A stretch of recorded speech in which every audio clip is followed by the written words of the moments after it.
일어나셔서 찬양함으로 하나님을 예배합시다.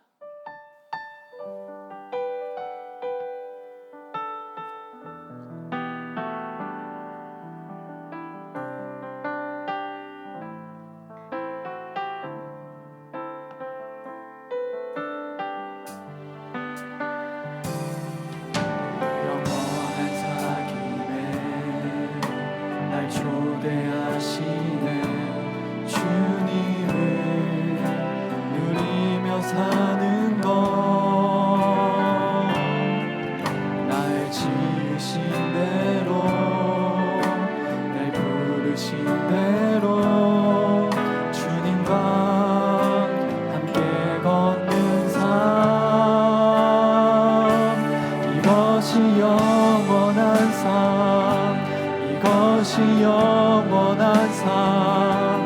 참 하나님과 그 아들 아는 삶, 이것이 영원한 삶, 이것이 영원한 삶. 내가 주 안에, 주는 내 안에 늘 거하는 삶. 하나님이여, 사슴이 시냇물을 찾기에 갈급함같이 내 영혼이 주를 찾기에 갈급하니이다. 하나님은 영이시니 예배하는 자가 영과 진리로 예배할지니라. 아멘.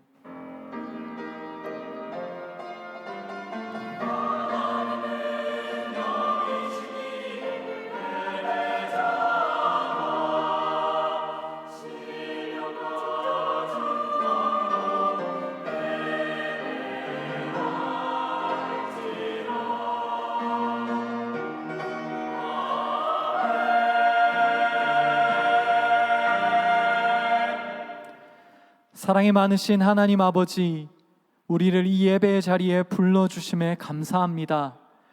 이 시간 우리에게 주님을 계시하사 주님을 온전히 알아가게 하옵소서. 우리 주 예수 그리스도의 이름으로 기원하옵나이다. 아멘. 나는 전능하신 아버지 하나님, 천지의 창조주를 믿습니다. 나는 그의 유일하신 아들 우리 주 예수 그리스도를 믿습니다. 그는 성령으로 잉태되어 동정녀 마리아에게서 나시고 본디오 빌라도에게 고난을 받아 십자가에 못 박혀 죽으시고 장사된 지 사흘 만에 죽은 자 가운데서 다시 살아나셨으며 하늘에 오르시어 전능하신 아버지 하나님 우편에 앉아 계시다가 거기로부터 살아있는 자와 죽은 자를 심판하러 오십니다. 나는 성령을 믿으며 거룩한 공교회와 성도의 교제와 죄를 용서받는 것과 몸의 부활과 영생을 믿습니다. 아멘.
흔적이 보이기를 원하네. 나는 곧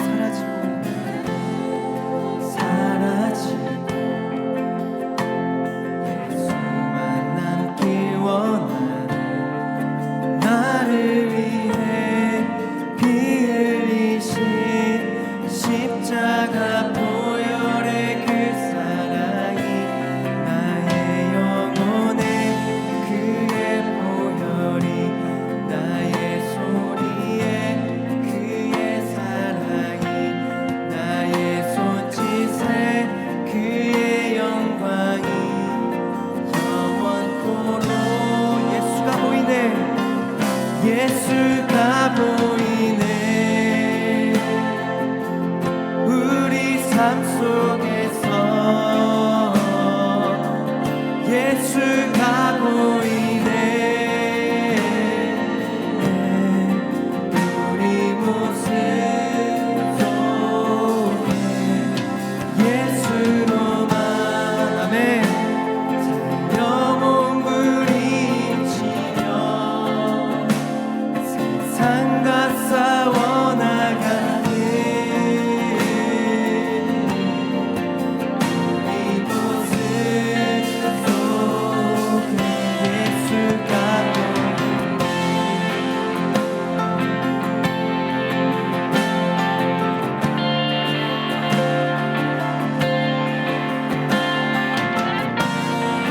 이곳에 오셔서 우리 고백할 수 있게 도와주셔서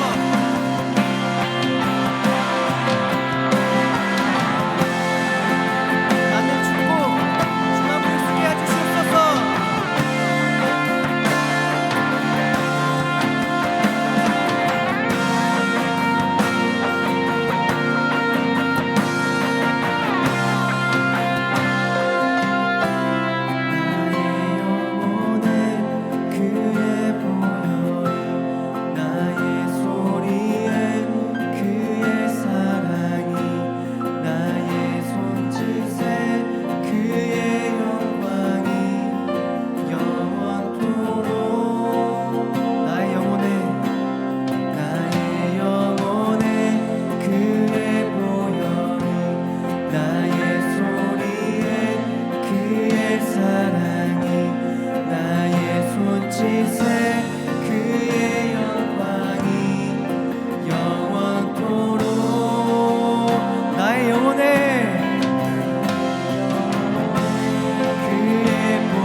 예수가 보이네. 예수가 보이네. 우리 삶 속에서 예수가 보이네. 아멘. 우리 모습 속에 예수로만 영혼을 세상과 싸워나가는 우리 모습 예수가 보이네.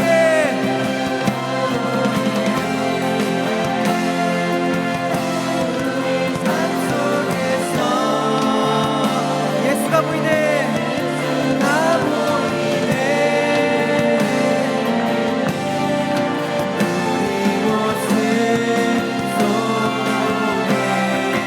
예수로만 영혼부림치며 세상과 싸워나가는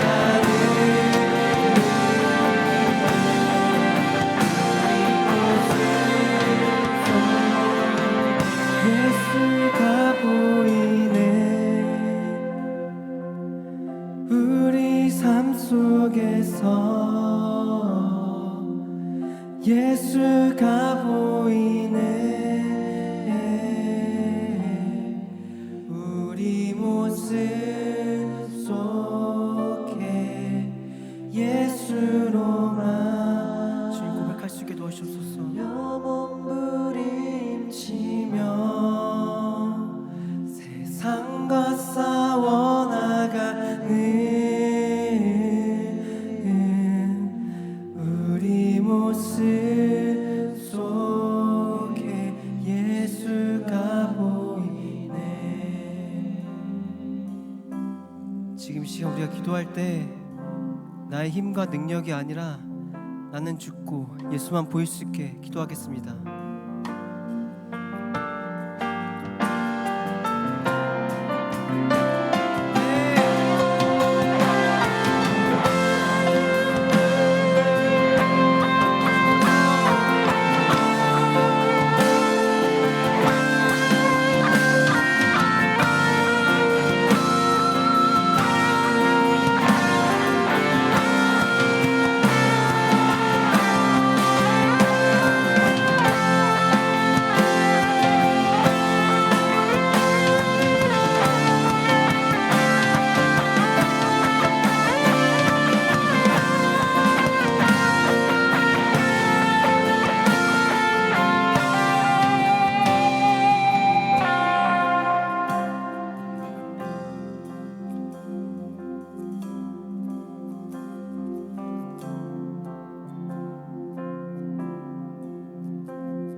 하나님 아버지, 오늘 이렇게 각자의 시간을 내어 하나님의 성소로 나와 같이 예배할 수 있게 해주심 감사합니다.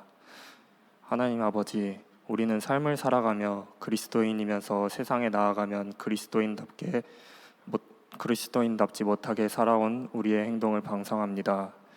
삶을 살아가는 가운데 우리는 악의 유혹을 뿌리치지 못하고 세상과 타협하여 살아가는 자신을 발견합니다. 우리는 연약합니다. 주님의 강한 팔로 우리를 붙잡아 주셔서 말씀으로 힘입어 거친 세상의 풍파에도 건강한 그리스도인으로 중심 잡고 살아가는 삶을 살게 하여 주시옵소서. 주님의 은혜로 여름 수련회 일정이 막바지를 향하고 있습니다. 마지막까지 사역에 힘쓰는 지체들에게 힘 주셔서 은혜 가운데 수련회 진행할 수 있게 하여 주시고, 그것을 힘입어 수련회에 참여한 모든 인원이 하나님의 역사하심을 경험하는 복된 수련회가 될 수 있도록 함께하여 주시옵소서. 또 생명 씨앗 심기 여름 선교 사역이 돌아오는 10일부터 12일까지 예정되어 있습니다. 무더운 날씨에도 지치지 않게 해주시고 사역을 통해 공동체의 지역 사랑을 채워주는 시간이 될 수 있도록 함께하여 주시옵소서. 내년 캄보디아 선교를 위해 선교팀을 모으는 과정 중에 있습니다. 준비하는 손길 한 사람 한 사람이 주님의 향을 내는 사람이 되게 하여 선교팀을 보며 주님을 느낄 수 있는 복된 준비 기간 될 수 있게 하여 주시고, 그 향을 캄보디아에서도 퍼뜨릴 수 있는 한 사람 한 사람이 될 수 있도록 마음 모아 기도하는 우리가 되게 하소서. 오늘 말씀 전하시는 한창희 목사님과 함께 하시어 말씀 가운데 힘있게 하여 듣는 이들의 귀가 열리게 하여 주시옵소서. 이리스 찬양팀 할렐루야 찬양대의 찬양과 보이지 않는 곳에서 힘써주는 여러 사람의 헌신을 기뻐 받아주시옵소서. 이 모든 말씀 살아계신 주 예수 그리스도의 이름으로 기도드리며 이제 다 함께 주님께서 가르쳐 주신 기도로 기도합니다. 하늘에 계신 우리 아버지, 아버지의 이름을 거룩히 하게 하시며 아버지의 나라가 오게 하시며 아버지의 뜻이 하늘에서와 같이 땅에서도 이루어지게 하소서. 오늘 우리에게 일용할 양식을 주시고 우리가 우리에게 잘못한 사람을 용서하여 준 것 같이 우리 죄를 용서하여 주시고 우리를 시험에 빠지지 않게 하시고 악에서 구하소서. 나라와 권능과 영광이 영원히 아버지의 것입니다. 아멘.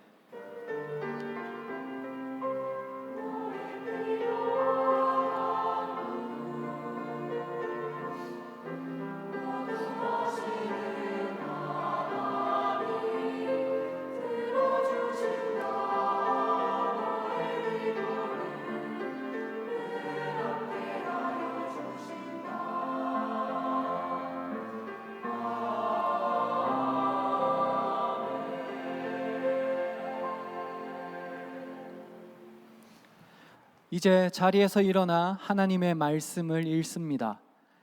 오늘 우리에게 주신 하나님의 말씀은 출애굽기 32장 1절에서 14절까지의 말씀입니다.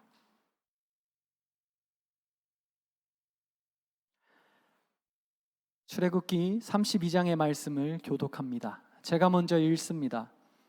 백성이 모세가 산에서 내려옴이 더딤을 보고 모여 백성이 아론에게 이르러 말하되 일어나라, 우리를 위하여 우리를 인도할 신을 만들라. 이 모세 곧 우리를 애굽 땅에서 인도하여 낸 사람은 어찌 되었는지 알지 못함이니라.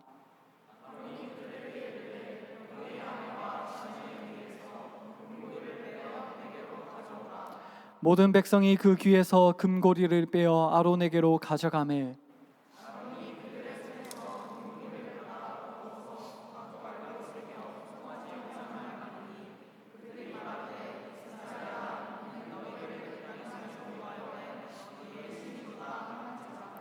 아론이 보고 그 앞에 제단을 쌓고 이에 아론이 공포하여 이르되 내일은 여호와의 절일이니라 하니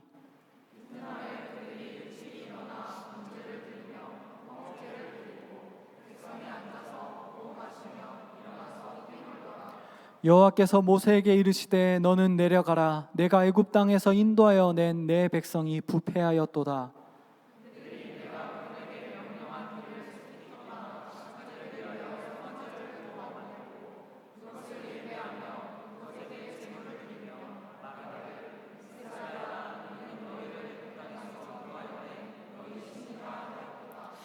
여호와께서 또 모세에게 이르시되 내가 이 백성을 보니 목이 뻣뻣한 백성이로다.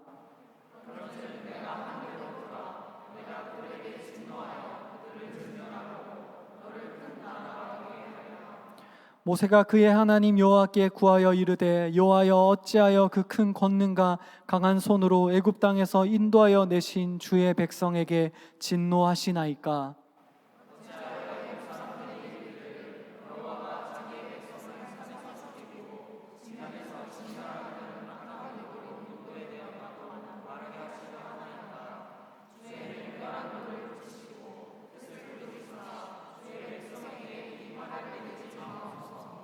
주의 종 아브라함과 이삭과 이스라엘을 기억하소서. 주께서 그들을 위하여 주를 가리켜 맹세하여 이르시기를 내가 너희의 자손을 하늘의 별처럼 많게 하고 내가 허락한 이 온 땅을 너희의 자손에게 주어 영원한 기업이 되게 하리라 하셨나이다. 여호와께서 뜻을 돌이키사 말씀하신 화를 그 백성에게 내리지 아니하시니라. 아멘. 하나님께서 이 말씀을 통하여 우리에게 은혜 주시기를 원합니다.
감사합니다. 여러분 혹시 오늘 설교의 제목이 뭔지 아시나요? 사실 별로 신경을 안 쓰시다가 모처럼 화면 아래쪽에 제목을 보실 수도 있는데요. 하나님은 하나님이시다라는 당연한 명제를 제목으로 삼았습니다. 그리고 이 말은 제가 하는 말이 아니라 20세기 최고의 신학자인 칼바르트라는 신학자가 했던 말입니다. 이 당연한 명제를 그 유명한 신학자가 했던 이유가 있는데, 이 신학자가 활동하던 그 시기는 이제 자유주의 신학자들이 활개치던 시기였습니다. 정말 간단하게 설명을 하자면 이 자유주의자들이 신학하는 방법이 뭐냐면, 이제 인간의 이성을 사용해서 하늘에 있는 하나님께 닿을 수 있다. 땅에 있는 이성을 통해서, 자신들이 이성을 통해서 하늘에 있는 하나님을 100% 파악할 수 있다라고 말하고 생각하고 그렇게 추구하는 것이 자유주의라고 이해하시면 정말 간단하게 이해하는 것일 것입니다. 그러니까 이들이 자신의 이성을 활용해서 진짜 하나님께 닿는 것이 아니라 자신의 이성 수준으로 하나님을 오히려 끌어내려서 하나님의 상, 하나님의 이미지를 자기 마음대로 만들어냈던 것입니다. 그래서 칼바르트는 하나님의 초월성을 말하면서 이 명제를 말했습니다. 하나님은 하나님이시다. 그리고 또 이런 명제를 말했는데, 하나님은 하늘에 있고 인간은 땅에 있다. 쉽게 말해서 저 초월적인 하나님을 인간이 자기의 이성으로 마음대로 주무르고 마음대로 하나님의 이미지를 만드니까 너희가 그렇게 마음대로 파악하고 생각하는 존재가 하나님이 아닐 수 있다라고 경고하는 것입니다. 제가 시작부터 조금 어려운 이야기를 하는 이유는 이 자유주의자들이 범했던 이 실수가, 이 문제가 사실 오늘 본문에도 등장하고 또 우리 일상에서도 너무나도 빈번하게 우리에게 나타나는 문제이기 때문입니다. 그렇게 우리가 오늘 본문을 보면서 혹시 우리가 조심해야 되는 것이 무엇인지, 우리가 범하고 있는 잘못이 있는 것이 있다면 돌이키는 그런 시간이 되었으면 좋겠습니다. 오늘 본문은 이스라엘의 위기로 시작합니다. 이제까지 이스라엘은 이제 애굽이라는 당시 초강대국의 종으로 있었죠. 그리고 거기서 하나님이 이제 구원의 역사를 베푸셔서 거기에서 출애굽, 이제 이스라엘에서 그 애굽에서 탈출했습니다. 그리고 이 하나님의 역사로 이렇게 출애굽이 일어났는데, 그 역사하심은 중보자 모세를 통해서 일어난 일이었습니다. 다들 알고 있을 것입니다. 그런데 오늘 본문 1절에서는 이렇게 이야기합니다. 모세가 산에서 내려옴이 더디다. 40일 동안이나 모세가 내려오지 않았던 것입니다. 그러니까 사실 저희가 인간적으로 생각했을 때, 인간 상식으로 40일 동안 밥을 안 먹으면 사실 죽잖아요.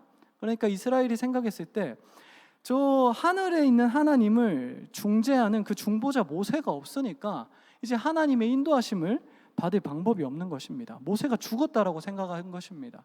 그래서 이 이스라엘은 이제 약간 멘탈이 나간 것 같습니다. 그래서 이제 어떻게 했냐 하면 이들이 다른 것, 바로 송아지 상을 만들었다는 것입니다.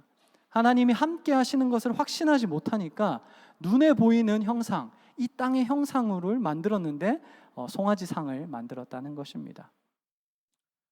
그런데 우리가 여기까지 이제 이야기를 했을 때 보통 이렇게 생각하기 쉽습니다. 하나님을 버리고 금송아지를 만드니까 참 어리석은 백성이다라고 생각하기가 쉽습니다. 그런데 사실 오늘 본문을 조금 찬찬히 읽어보면 적어도 이스라엘의 입장에서는 하나님을 버린 것이 아니라는 것을 알 수 있습니다. 이거 무슨 이야기냐 하면, 오늘 성경 다들 펴고 계시죠? 여전히 펴고 계시죠? 4절 다시 한번 읽어볼까요? 앞에 나오진 않습니다. 4절 한번 다 같이 읽어보겠습니다. 시작.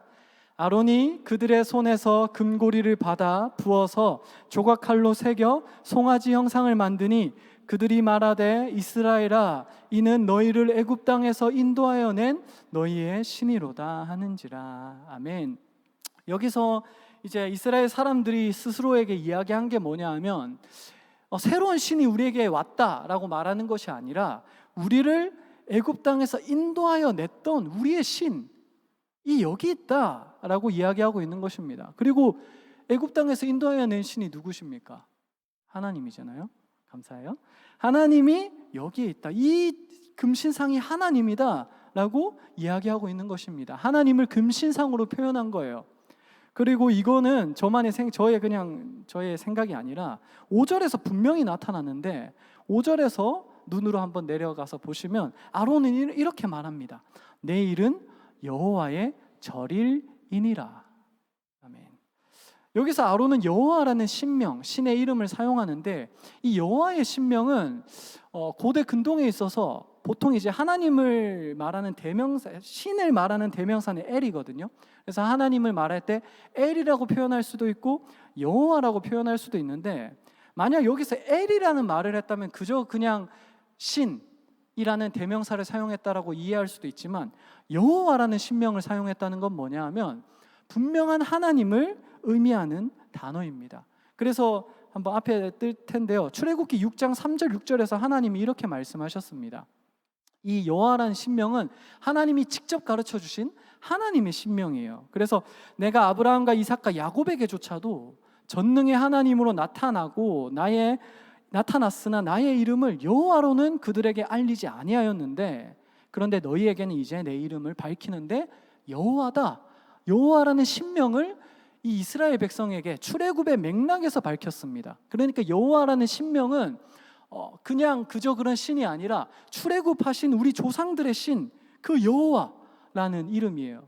그러니까 여기에서 이스라엘은 다른 신을 만들어낸 게 아니라 금송아지 형상을 하고 그것을 만들어서 이게 여호와다, 여호와의 절일이다, 이게 하나님이다, 우리를 출애굽한 하나님이다 라고 이야기하고 있는 것입니다. 다른 신을 만든 것이 아니라 출애굽하신 그 하나님을 자신들이 이해 가능한 신상으로 표현했다라는 것입니다. 왜냐하면 지금 이스라엘은 아까 말했듯이 중보자가 없거든요.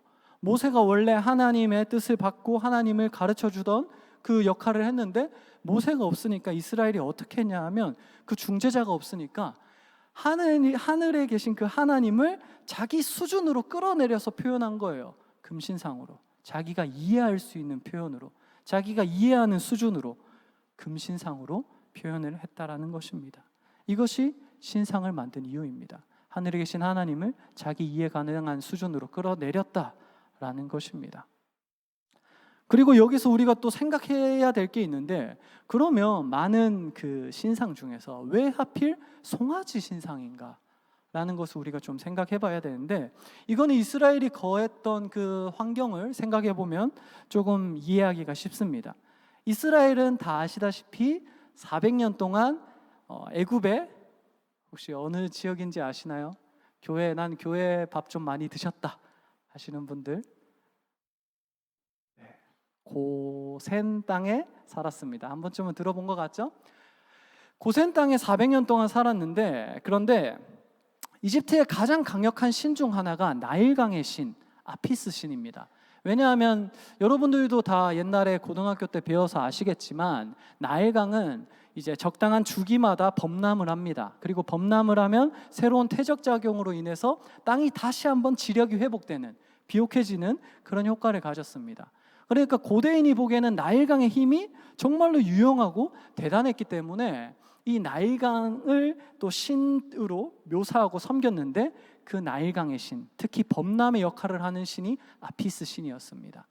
그리고 이스라엘이 살았던 땅이, 고센 땅이 어디 있었냐면 나일강 하류에 위치하고 있습니다.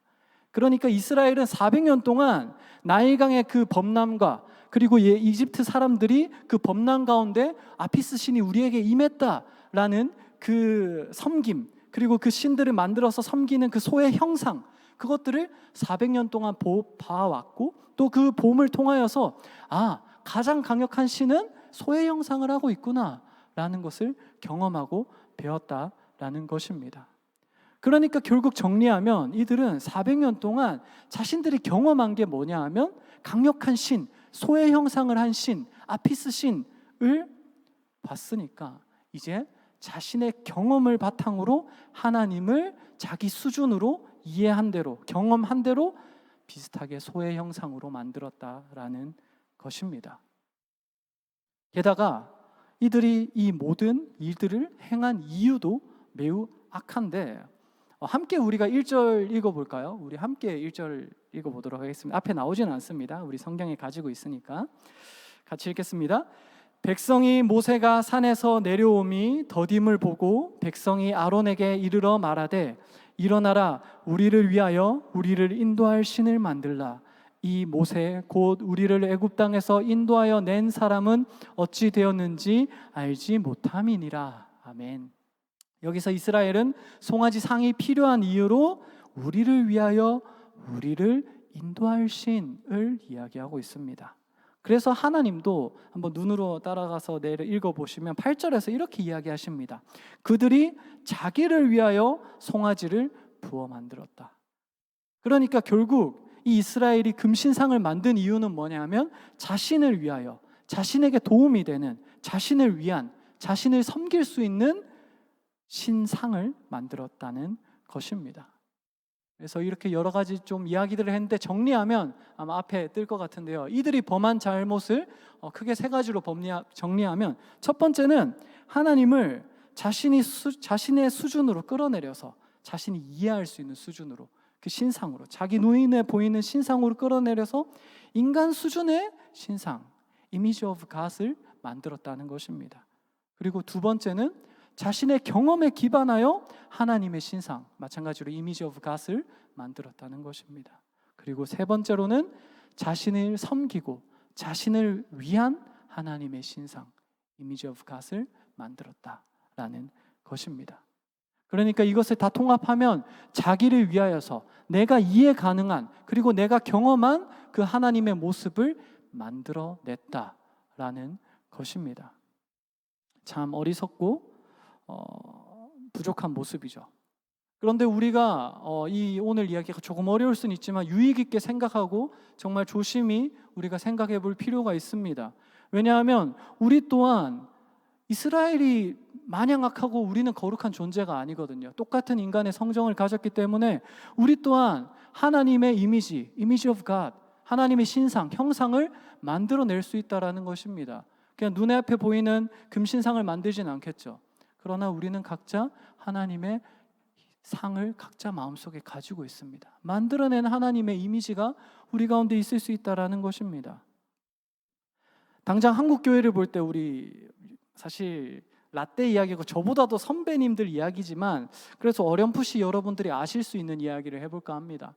70, 80년대에 한국 교회는 경제 성장을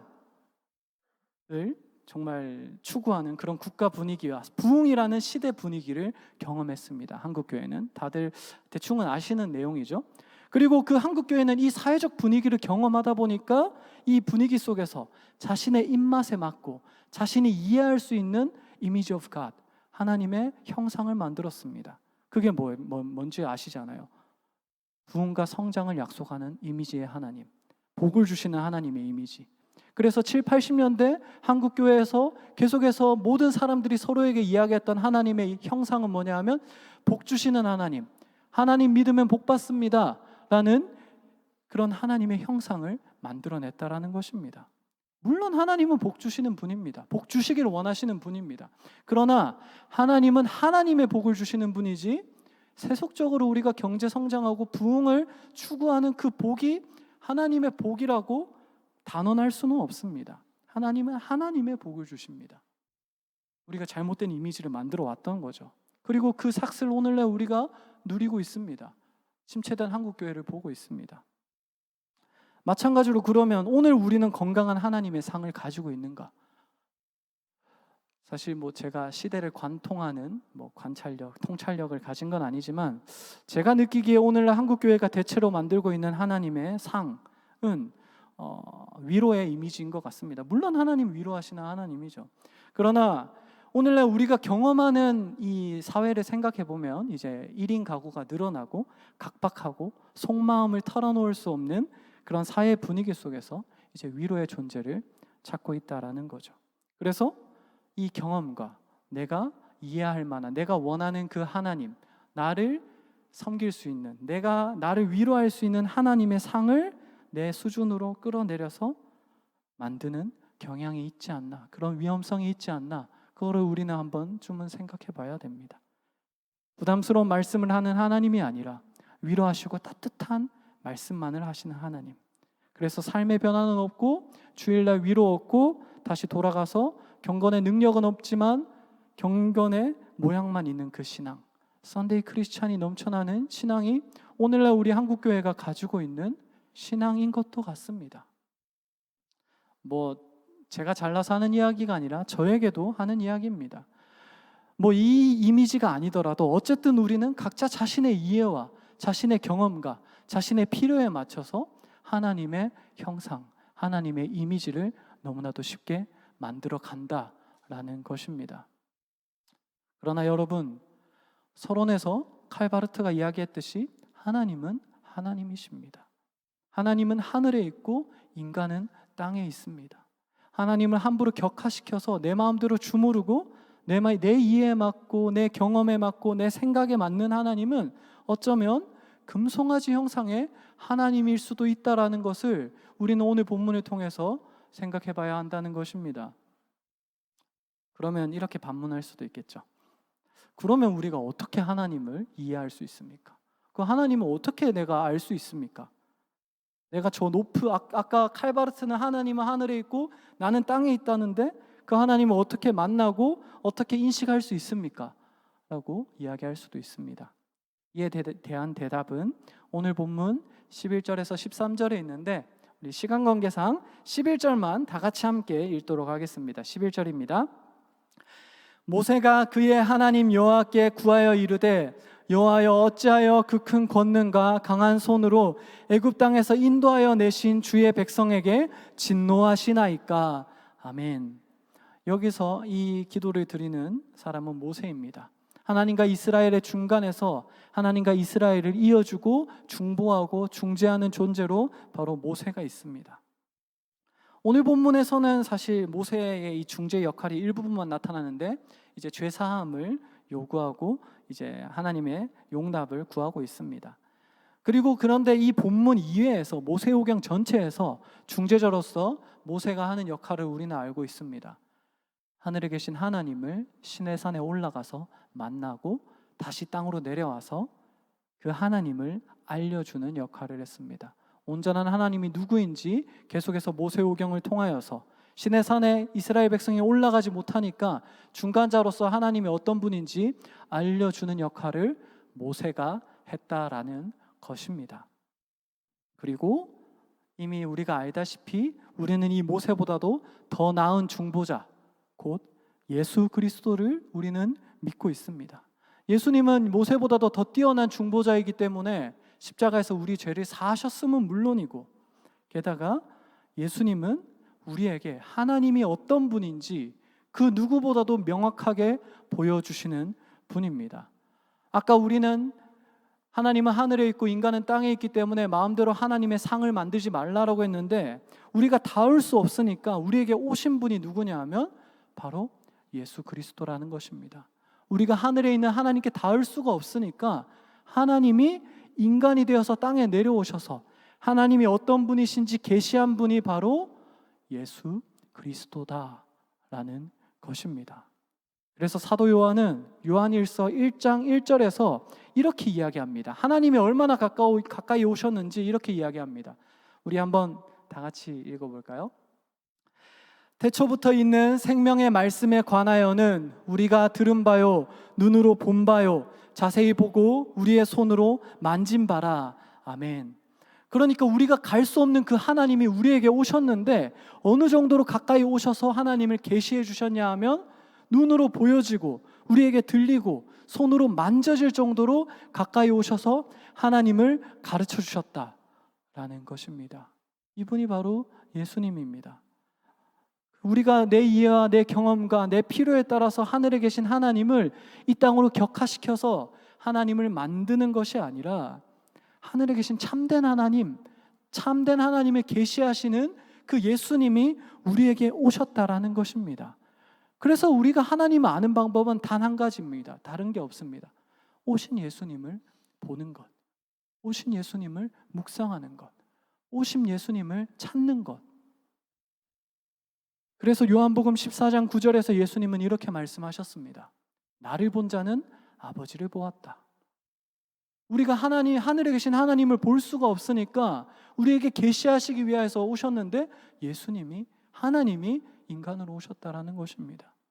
그래서 여러분, 우리가 우리 자신을 돌아봐야 됩니다. 내가 지금 하나님에 대한 image of God, 하나님의 형상을 어떻게 가지고 있는가? 그것을 예수님을 보면서 계속해서 점검하고 계속해서 돌이켜 봐야 됩니다. 우리는 오직 예수님과 그의 사역, 그리고 그 십자가를 통하여서 온전한 하나님의 참모습을 알아낼 수 있다라는 것입니다. 당장 우리가 십자가만 온전히 묵상한다면 어쩌면 위로에만 치우친 하나님의 이미지를 당장 교정할 수도 있습니다. 우리가 십자가의 사랑의 눈물을 흘리고 용서를 얻고 너무나 맞죠. 다 진리입니다. 맞습니다. 그러나 한편으로는 십자가는 죄에 대한 하나님의 단호함을 보여주는 선명한 상징이기도 합니다. 그러니 여러분, 우리가 나의 경험, 나의 이성, 나의 이해, 나의 필요에 따라서 하나님의 상을 만들지 말고 하나님은 하나님이십니다 라는 그 칼바르트의 고백처럼 우리가 온전한 하나님을 알 수 있도록 노력합시다. 그 길은 멀리 있는 것이 아닙니다. 신앙은 정말 쉬운데 어렵습니다. 무슨 말이냐면 성경 읽으면 돼요. 예수님을 알아가고 기도하고 예수님 묵상하면 돼요. 근데 왜 어렵냐 하면, 왜 우리가 하나님의 신상을 만드냐 하면 안 하거든요. 그리고 내 필요에 따라서, 내 지성에 따라서, 내 경험에 따라서 하나님을 이해하기 때문에 안 되는 것입니다. 하나님은 완전한 계시인 예수님을 보내주셨습니다. 우리가 하늘에 갈 수 없으니까 우리가 이 예수님을 바라보면서 온전한 하나님 이해를 얻고 누리는 우리 청년부 한 분 한 분 되시기를 간절히 소원합니다. 이 시간 우리가 예수 닮기를이란 찬양 함께 찬양하고자 합니다. 예수님을 바라보고 닮아가서 그 안에서 하나님의 이 어떤 분인지 우리가 알기 원합니다. 온전히 알기 원합니다. 고백하는 마음으로 우리가 함께 찬양하도록 하겠습니다. 함께 고백하며 찬양하겠습니다. 내 삶의 소망, 내 삶의 소망, 내가 바라는 한 분, 예수 닮기를 내가 원하네. 한없는 사랑, 풍성한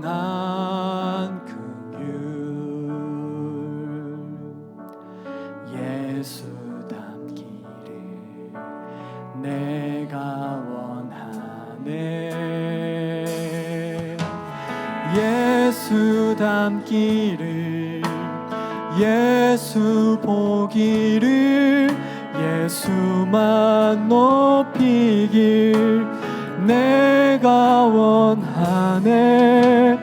내 평생 소원, 예수 닮기를, 예수만 닮기를 내가 원하. 예수 닮기를, 예수 닮기를, 예수 보기를, 예수만 높이길 내가 원하네.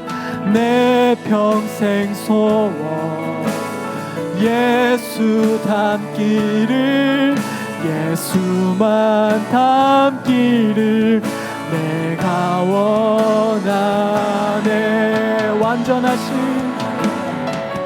완전하신 예수, 새롭게 하시네.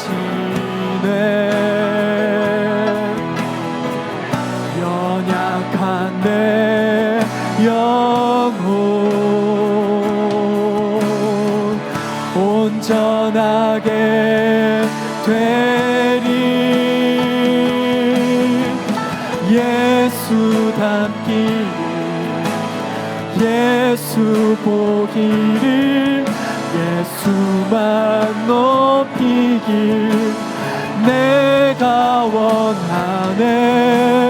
내 평생 소원 예수 닮기를, 예수만 닮기를 내가 원하네. 이 시간 우리가 말씀을 기억하며 우리가 하나님 앞에 우리 자신을 돌아보면서 기도하면 좋겠습니다. 하나님, 제가 하나님을 온전하게 이해하고 있습니까? 아니면 그저 나의 이성에 맞는 하나님, 내 경험에, 내 상황에 맞는 하나님, 아니면 내 필요에 맞는 하나님을 내가 만들어내서 하나님의 형상, 하나님의 신상, 그 이미지 오브 갓을 만드는 것이 아닙니까? 하나님, 내가 하나님을 온전히 바라보고 있는지 이 시간 돌아보는 지혜를 허락하여 주옵소서. 그렇게 고백하면서 함께 기도하도록 하겠습니다. 기도하겠습니다. 하나님 아버지, 이 시간 우리가 온전한 하나님의 이해를 가지길 원합니다. 하나님 아버지, 내가 하나님을 믿노라 하면서도 어쩌면 내가 만든 이미지, 내가 만든 신상으로 하나님을 믿는 것이 아닌지, 어쩌면 우상 숭배를 하면서도 나는 하나님을 믿고 있다라고 고백하는 것이 아닌지 아버지 하나님 너무나 두렵습니다.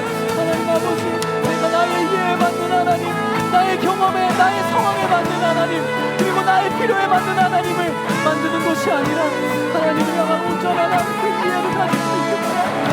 하나님 아버지, 내 안에 하나님을 향해서 아버지 온전하지 못하고 하나님의 신상을 만든 것이 있다면 주님께 붙들어 주옵시고 온전한 하나님을 알 수 있도록.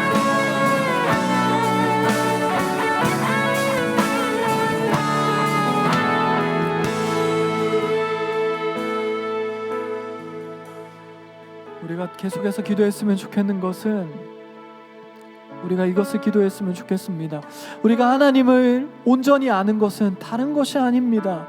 우리가 하늘에 갈 수 없기 때문에 저 하늘에 계신 예수님, 우리에게 오신 그 예수님을 바라보는 것 말고는 하나님을 알 수 있는 방법이, 온전히 알 수 있는 방법이 없습니다.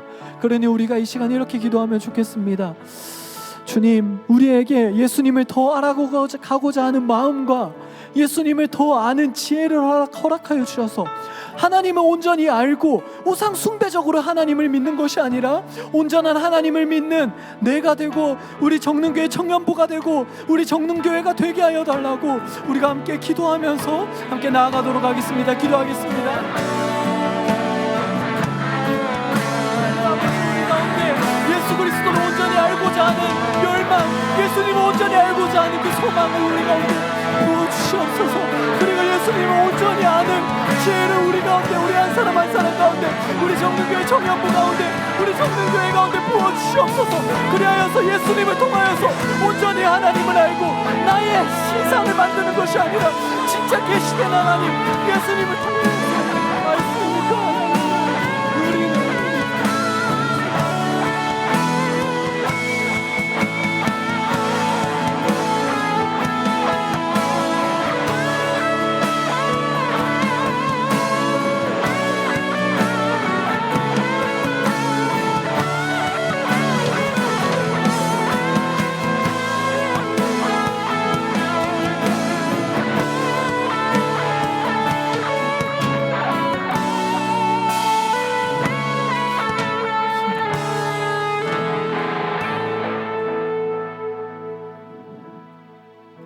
사랑이 많으신 하나님 아버지, 오늘 성경을 통하여서 금송아지 그 신상을 만들고 여호와의 절이리다, 이 신상이 우리를 이집트에서 출애굽시켰다라고 고백하는 하나님을 자신의 이해 수준으로, 자신의 경험 수준으로, 자기의 필요를 충족시키는 수준으로 격화시켜서 믿는 것을 보았습니다. 이것이 다른 사람들의 그냥 성경의 이스라엘 민족의 문제라고 생각하기에는 당장 우리 선배들 그리고 우리들이 한국 교회에서 복 주시는 하나님의 이미지를 만들었고 우리도 지금 어쩌면 각자의 이해와 각자의 경험과 각자의 필요에 따라서 나의 신상을 만들고 있는지도 모르겠습니다. 하나님, 다만 우리들의 이 알지 못함과 우리들의 이 오해와 우리들의 우상 숭배적 그 신앙을 불쌍히 여겨주시고 우리의 눈을 들어서 온전한 계시, 하늘에 계신 하나님 우리에게 알려주신 그 예수 그리스도를 볼 수 있는 눈과 마음을 우리에게 허락하여 주시옵소서. 그래서 예수님을 가까이 하여서 날마다 예수님을 생각하고 묵상함으로 온전한 하나님을 믿고 이해하고 따르는 우리 정능교회 청년부 그리고 우리 형제자매들 성도님들 한 분 한 분 될 수 있도록 주님 축복하여 주시옵소서. 감사합니다. 주님, 거룩하신 예수 그리스도의 이름으로 기도드립니다. 아멘. 이 시간 우리의 마음과 정성을 주님께 드리며 내게 있는 향유옥합 찬양하겠습니다.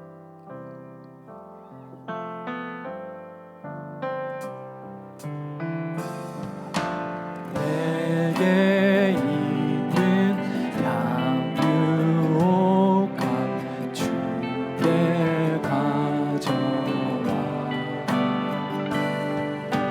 그 발 위에 입 맞추고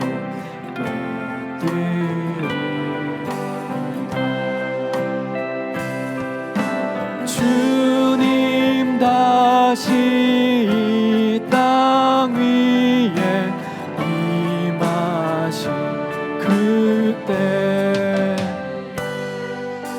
주의 크신 사랑을 받아주소서.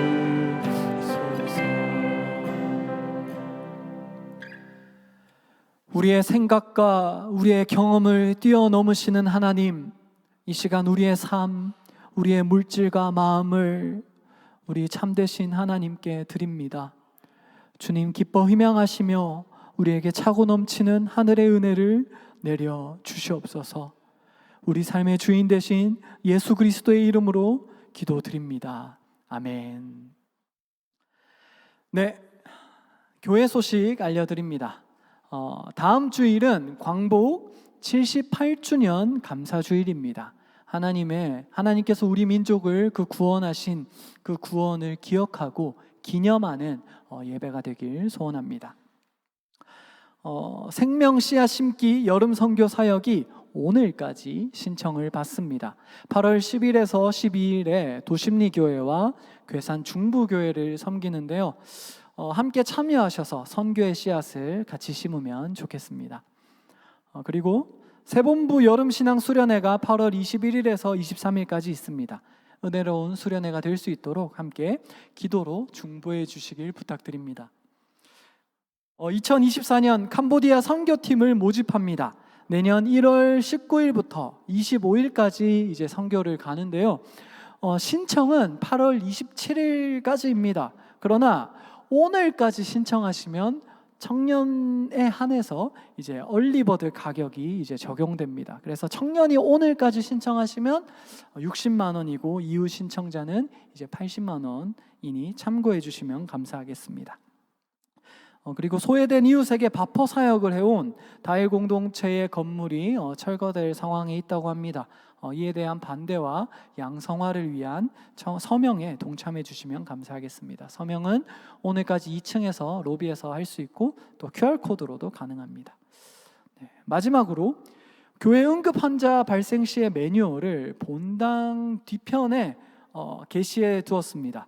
참고해 주셔서 그러면 안 되겠지만 그럴 일이 없어야겠지만 위급 상황이 있을 때 참고해 주시면 감사하겠습니다. 이외 소식은 주보 참조 부탁드립니다. 오늘 함께 예배한 지체들과 평화의 인사를 나누겠습니다.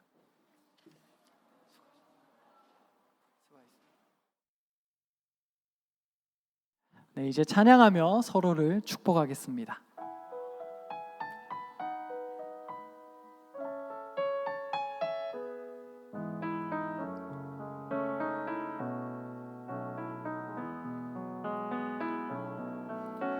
시냇가에 심겨진 나무들처럼 너의 삶이 주님과 늘 함께하길. 기쁠 때나 슬플 때 어느 때라도 하나님 함께 하시네. 우리 박수로 서로를 응원하고 축복합시다. 네, 공동체의 고백하겠습니다. 하나님은 하나님이십니다. 우리가 우리의 이해, 경험, 필요에 따라서 하나님의 형상, 이미지를 마음대로 만들지 않겠습니다. 그러니 우리로 예수님을 더 알게 하시고 예수님을 통하여 계시된 하나님, 온전한 하나님을 믿게 하옵소서. 아멘.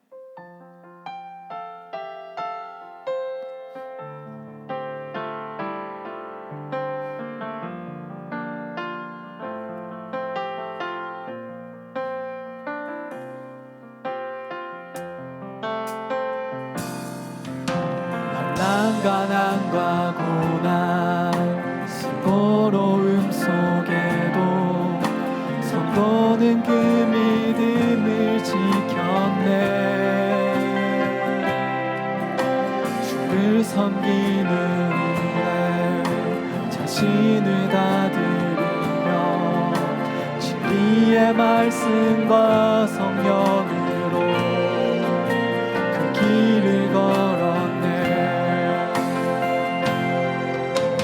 그리스도 안에서 새롭게 하시고 그리스도로 인하여 자유케 되었네.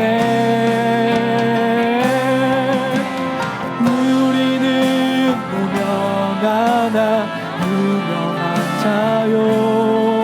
죽음의 위기 속에도 참 생명 가졌고 근심 하나 기뻐하며 하나 다른 일을 부욕해 하는 자로. 우리는 무명하나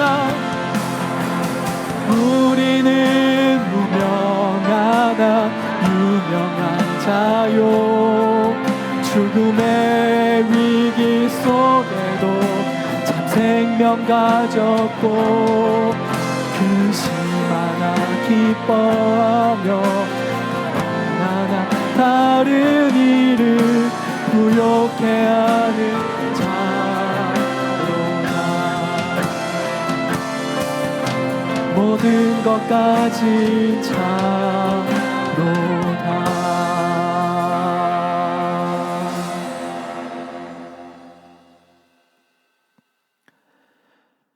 주 예수 그리스도의 은혜와 하나님의 사랑과 성령님의 사귐이 예수 그리스도를 통하여 온전한 하나님을 믿고자 하는 모든 형제 자매들 가운데, 우리 청년 공동체 가운데, 정능교회 가운데 이제로부터 영원까지 함께 하시기를 간절히 축원하옵나이다. 아멘.